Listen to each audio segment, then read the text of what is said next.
C'est un secteur clé du quotidien. Pas une journée sans Internet ou encore sans appel téléphonique. Au Bénin, depuis 2016, le gouvernement se donne les moyens de révolutionner ce secteur après le constat d'un déficit de couverture mobile et Internet. Et suite à cela, le gouvernement, par des réformes profondes, a incité les opérateurs de télécommunications à investir davantage dans l'extension des réseaux et dans la qualité de service. Le résultat est là aujourd'hui, tangible.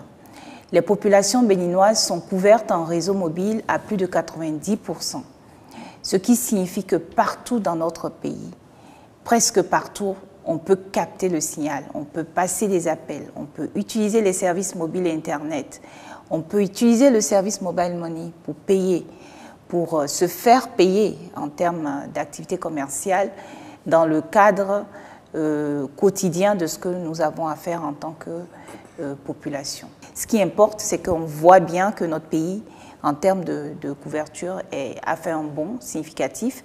Et nous avons aussi fait un bond qualitatif en termes de technologie. Aujourd'hui, cette couverture dont on parle, c'est de la couverture 4G. Ça veut dire que nous avons aussi rattrapé notre retard technologique. Et aujourd'hui, avec la 5G, on a déjà des sites 5G au Bénin. Nous sommes encore plus en train de rattraper le retard parce que nous réduisons la durée entre l'apparition d'une technologie et son déploiement dans notre pays. Nous avons, au niveau du Bénin, choisi, le gouvernement a fait l'option de la fibre.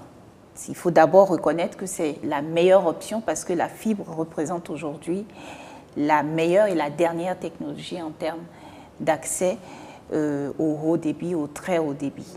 À cela s'ajoutent les réformes pour améliorer les offres qui s'adaptent désormais aux contraintes budgétaires du consommateur. Vous voulez acheter pour une journée de données, vous pouvez. Pour une semaine, vous pouvez. Pour un mois, vous pouvez. Si je quitte la question des usages et de la politique des offres qui fait que tout le monde s'y retrouve, parlons maintenant des quantums. En 2015, 1 giga de données coûtait 4 000 francs CFA. Et avec les réformes que nous avons mises en place, les encadrements tarifaires, depuis, ce prix a été divisé par 4.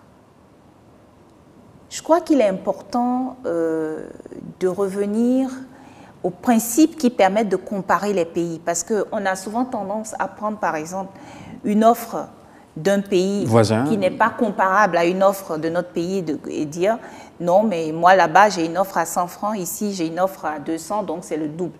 C'est pas la même chose.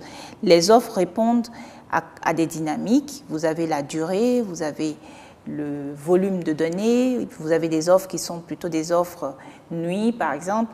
Enfin, il y a tout un ensemble d'éléments qu'il faut intégrer.